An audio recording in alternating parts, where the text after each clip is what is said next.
D'abord, moi je viens pour écouter, en effet, avant d'être la voix à l'Assemblée nationale, donc écouter ce qui se fait à La Réunion. D'abord dire que je vois des gens qui sont engagés, qui ont eu des blessures personnelles et qui ont décidé de dépasser ça pour venir transformer la société, la transformer en mieux, sur un grand sujet qui est celui des enfants en danger.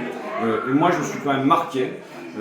J'ai appris il y a une dizaine d'années qu'il y avait 3 enfants par classe, en moyenne à peu près, qui étaient victimes de violences sexuelles. À La Réunion, c'est 5. Bon, mais enfin, 5 à La Réunion, 3 au niveau national, c'est absolument tragique. Et pourtant, derrière, pas de réaction de la société. J'entends qu'il y a eu la Civise, le juge Édouard Durand qui a rendu un rapport, et il dit qu'il y a 100 000 enfants en danger. Pas de réaction de la société.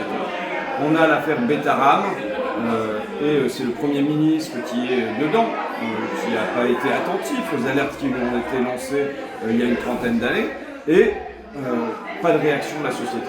Donc,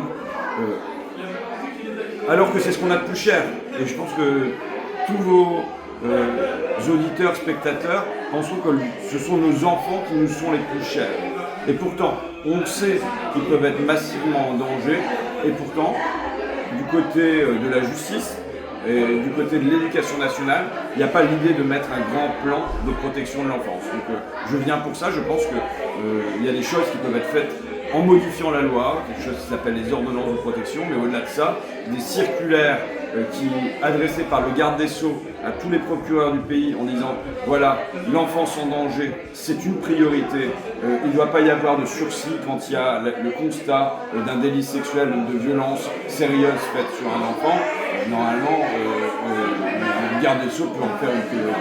Il y a 2 rôles de député, il y a faire la loi, et ce printemps, moi j'ai déposé une proposition de loi pour modifier les ordonnances de protection qui fasse que quand un père, parce que c'est souvent le père, soit violente la femme, soit violente l'enfant, eh ben, il n'y ait pas, en attendant le jugement, une garde partagée, un hébergement chez le père, voilà, et qu'il y ait un principe de précaution plutôt en attendant le jugement. Ça c'est la première chose. Et la deuxième chose qu'on peut faire, c'est être une voix. Être une voix dans les médias, alors là ici à La Réunion, mais aussi dans les médias à Paris, être une voix auprès des autorités et être une voix auprès des ministres pour leur dire qu'il faut que ça change. Et je pense qu'il y a des tas de personnes dans le pays qui souhaitent que ça change en matière de protection de l'enfance et qu'on en finisse avec ce chiffre de 3 enfants par classe violentés, c'est pas une fatalité.